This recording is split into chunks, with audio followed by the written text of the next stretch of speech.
تو میں اس حدیث کی بنیاد پہ کہتا ہوں کہ جس نے ایک وقت کی بھی نماز چھوڑی وہ کافر ہو گیا۔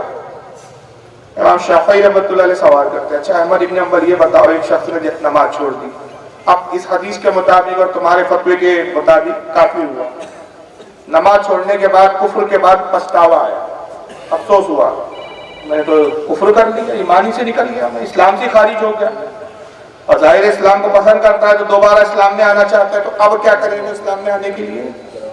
اور کلمہ پڑھیں گے، کلمہ اس کو اسلام میں داخل کر دیں گا۔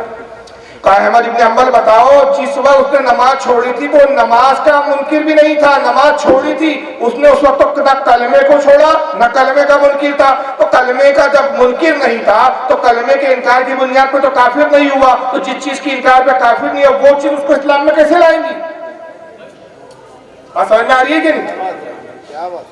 بھائی نماز چھوڑ کر کافر بنا، کلمہ چھوڑ کے تھوڑی کافر ہوا کہ کلمہ پڑھیں گا تو واپس آ جائیں گا، تو کلمہ کو کیسے اسلام میں داخل کریں گے؟ چھوڑی تو نماز ہے، کفر تو نماز کی بنیاد پر ہوا چھوڑنے کی، کلمہ چھوڑنے کی بنیاد پر تھوڑی کافر ہوا۔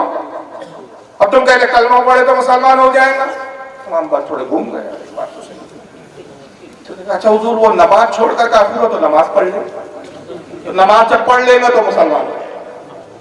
اچھا احمد ابن حنبل نماز چھوڑ کر کافر ہوا، اب کافر ہونے کے بعد نماز پڑھنے کھڑا ہوا، تو جب کھڑا ہوا تو حالت کفر میں نماز پڑھ رہا ہے، تو کافر کی نماز قبول کیسے ہوگی؟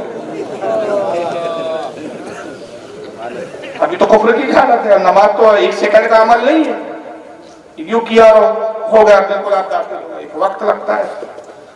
امام شافعی امام احمد بن حنبل بالکل سر چکرا گیا، گھٹنوں کے بل بیٹھے دست بوسی کرتے کہتے استاد یہی سیکھنے کے لیے تو آپ کی بارگاہ میں حاضر۔ احمد ابن حنبل سیکھنے آئے ہو تو یہ نہ سمجھو کہ ہنڈا بھرا ہوا ہے، اگر بھرا ہوا سمجھو گے تو پھر ڈالا کیا جائے گا۔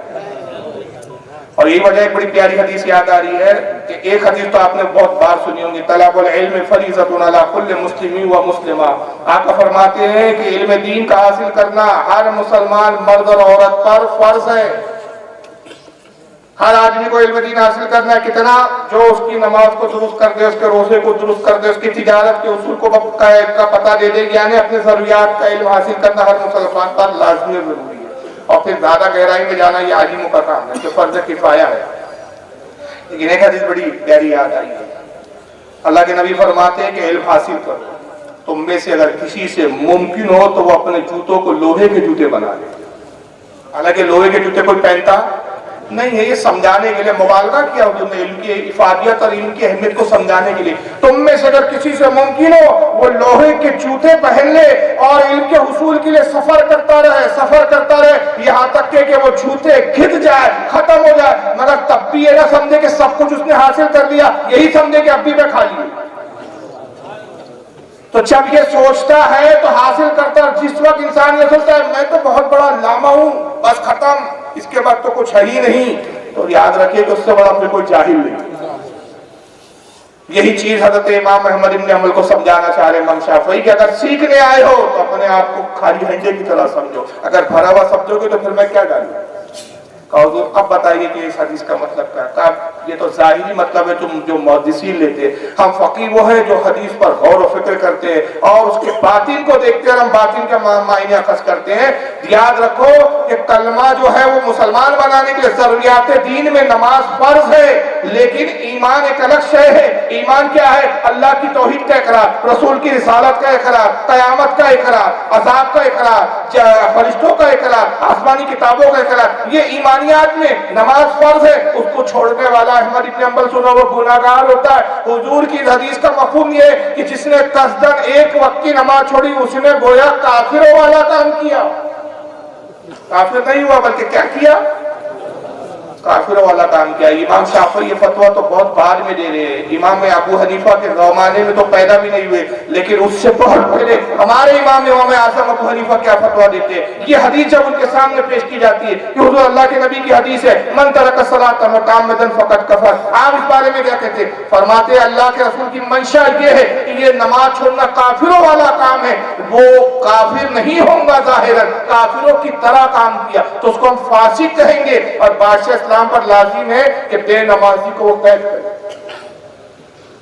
اور اس وقت تک قید میں رکھے جب تک وہ سچی توبہ کرے۔ یہاں سے ایک بات بھی پتہ چلتی ہے کہ مسلمان پر نماز پڑھنا کتنا بڑا اہم فرض ہے. اگر ہم بے نمازی ہیں تو یہ ہمارا کھلے عام گھومنا پھرنا شریعت میں جائز نہیں. ہمارا یہ کھانا پینا جائز نہیں، بلکہ ہم کس چیز کے مستحق ہیں کہ ہم کو قید میں رکھا جائے. مگر افسوس کی بات ہے کہ آج مسلمان نمازوں سے غافل ہیں. نماز کی اہمیت یہ ہے. یوگا کرنے کا ٹائم نکال لیتے ہیں لیکن نماز پڑھنے کا ٹائم نہیں. حالانکہ نماز جسمانی اور بدنی عبادت کے ساتھ ساتھ ایک طرح کی ورزش بھی ہے. حالانکہ اس کو ورزش کی نیت سے نہیں کرنا ہے، لیکن یہ تو اللہ تعالیٰ نے اس میں برکتیں رکھ دی، اس میں ایک خوبیاں رکھ دی کہ نماز کے اسٹیپ ہی ایسے ہیں. رکوع اور سجود کا عالم ہی یہ ہے. میں نے ایک ڈاکٹر کی تحقیق پڑھی اور غیر مسلم ڈاکٹر ہے. کسی نے اس سے کہا کہ آنکھیں کمزور ہو جائے تو کیا کرے؟ اس نے کہا اپنے سر کو زمین پہ رکھ کے بہت دیر تک لیٹا رہے. میں نے کہا اسی کو تو سجدہ کہتے ہیں، اور جتنا طویل سجدہ ہو اتنا ثواب بھی مل رہا ہے اور آنکھوں کی طرف خون کا روانگی بڑھ رہی ہے تو خون کی روشنی بھی بڑھ رہی ہے. یہاں تک کہ یوگا کرنے والے خود کہتے ہیں کہ اگر کسی کو ریڑھ کی ہڈی کا پرابلم ہو، کمر میں درد ہوتا تو وہ رکوع کی حالت میں جھک کر بہت دیر تک اسی حالت میں رہے. یہ جتنے ارکان ہیں اللہ تعالیٰ نے سب ہماری جسم کی صحت کے لیے بھی اس کو بنائے ہیں. اس کی صحت بھی اس سے درست رہتی ہے اور اس کے علاوہ پھر کیا ہوتا ہے، ساتھ ساتھ ثواب بھی ملتا ہے. ہم خوب رات میں کھانا کھاتے ہیں اور کھانا کھا کے ٹہلتے ہیں کھانا پچانے کے لیے، مگر ہمیں یہ شعور نہیں آتا. ابلیس ہمیں ایسا گمراہ کر رکھا ہے کہ اگر بھائی کھانا ہی ہضم کرنا ہے تو عشاء کی نماز پڑھ لو. 17 رکعت اتنی ہے کہ اسی میں تمہارا کھانا ہضم ہو. کم از کم اس نیت سے ہم نماز پڑھ لیں. تو بہرحال بڑے افسوس کی بات ہے کہ آج ہم نماز نہیں پڑھتے، جبکہ ہمارے جتنے ائمہ اور امام ہیں ایک وقت کی بھی کسی کی نماز کبھی چھوٹی نہیں. تو بہرحال یہ میں بتانا ہی چاہ رہا تھا. تو امام احمد ابن حنبل رضی اللہ تعالیٰ عنہ جو ہے پھر امام شافعی کے دستگوشتی کرتے کہتے یقیناً یہی چیز میں آپ سے سیکھنے آیا. تو پتہ چلا کہ فقاہت اور ہوتی ہے اور محدثانہ چیزیں، محدث کے حدیث دانی ایک الگ فن ہے. امام اعظم ابو حنیفہ جو تھے وہ کون تھے؟ فقیہ تھے. فقیوں کے باب تھے، مجتہدین کے باب تھے. یہاں تک کہ جب انتقال ہوا تو 7,000 کے قریب مجتہدین چھوڑے. اور ملا علی قاری رحمۃ اللہ علیہ مرقات شرح مشکات میں فرماتے ہیں کہ آپ نے جو حدیثوں سے استنباط کی حدیث ہے وہ 1,70,000 مسائل ہیں. اور وہ اصول قائم کی کہ ان مسائلوں سے بعد والوں نے سینکڑوں ہزاروں لاکھوں مسائل نکالے تھے. اور یہاں تک کہ حضرت عبداللہ ابن مبارک رضی اللہ تعالیٰ جب حدیث بیان کرتے اور کوئی وہ حدیث جو امام ابو حنیفہ سے ان کے پاس آئی تو کیا کہتے ہیں؟ نہیں کہتے حدثنا ابو حنیفہ، یہ نہیں کہتے حدثنا نعمان، بلکہ کیا کہتے ہیں؟ حدثنا شہنشاہ، ہم سے شہنشاہ نے حدیث بیان کی. لوگ کہتے ہیں حضور آپ کس کو شہنشاہ کہہ رہے؟ کہتے ہیں یہ ابو حنیفہ کے علاوہ اور کون ہو سکتا ہے؟ یہ حدیث ہم کو امام ابو حنیفہ سے دی. میں 2-4 باتیں بول کے بس ختم کروں گا کہ ذہانت کا جو بات چل رہی ہے، فقاہت کی جو بات چل رہی ہے، چٹکیوں میں مسائلوں کو حل کرنا. امام ابو حنیفہ کے زمانے میں ایک شادی کی تقریب ہوتی ہے، آپ بھی اس میں تشریف لے جاتے ہیں. صبح اچھا اس زمانے میں ولیمے رات میں نہیں ہوتے تھے، یہ چلن ہمارے یہاں بڑا عجیب چلا ہے. اس زمانے میں تقاریر بھی صبح ہوتی تھی، شادی کی تقاریب بھی صبح ہوتی تھی. رات میں وہ لوگ سوتے تھے اور جو عابد اور زاہد ہوتے تھے اور رات بھر نفل پڑھتے تھے، نوافل پڑھتے تھے. اب ہم کیا کرتے ہیں؟ رات بھر شادی اور ولیمہ چلتا ہے اور مٹر گشتی کرتے ہیں اور صبح فجر سوتے پڑے رہتے ہیں. سب الٹا ہو گیا. اور جب ہم الٹے ہو گئے تو اللہ تعالیٰ نے ہماری قوم کو ایسا الٹا کیا کہ ظالموں پہ ہم کو ان پہ مسلط کر دیا. ورنہ ہونا تو چاہیے تھا کہ ہم ان پہ مسلط ہوتے تھے. ڈاکٹر اقبال نے کہا کہ سبق پڑھ، شجاعت کا، عدالت کا، سخاوت کا کام لیا جائیں گا تجھ سے دنیا کی امامت کا.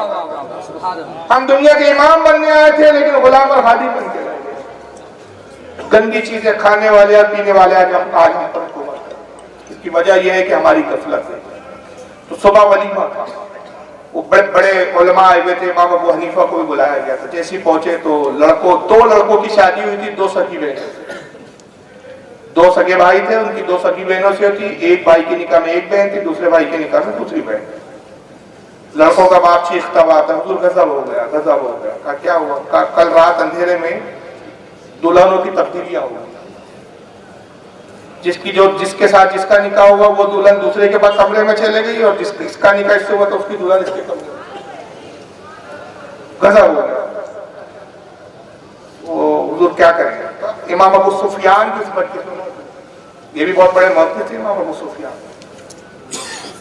تو امام ابو سفیان سے پوچھا گیا کہ آپ کیا کہتے ہیں؟ کہا غلطی ہوئی، جان بوجھ کے تو کیا نہیں، اللہ معاف کرنے والا.